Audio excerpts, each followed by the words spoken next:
Kericuhan sempat terjadi antara personil Polres Lahat dengan puluhan warga desa Padang Baru, Kecamatan Merapi Selatan saat menghalau aksi perambahan massal yang dilakukan warga di kawasan konservasi Pusat Latihan Gajah Isau-Isau milik BKSDA.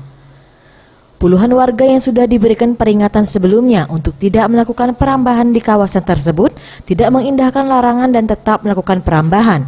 Akibatnya puluhan petugas dari Polres Lahat menghentikan paksa aksi yang merugikan negara tersebut. 5 orang yang diduga kuat sebagai provokator aksi ini diamankan dan dibawa ke Mapolres Lahat. Kapolres Lahat AKBP Ferry Harahap mengatakan, pihaknya sudah melakukan upaya pendekatan persuasif kepada warga untuk mempersilahkan warga memperjuangkan apa yang menurut mereka benar, namun tidak dengan cara yang melawan hukum. Di mana di situ ada tempat pelatihan gajah, ya itu tempat yang memang punya negara, ya mereka mau datang menguasai terus dirusak, bahkan sudah sampai 2 hektar ditebang-tebang. Ini kita sudah coba melakukan pendekatan, kita sampaikan ke mereka bahwa silakan kalau memang mereka merasa itu adalah tanah itu adalah sebagian adalah punya mereka, silakan diperjuangkan namun dengan cara yang benar.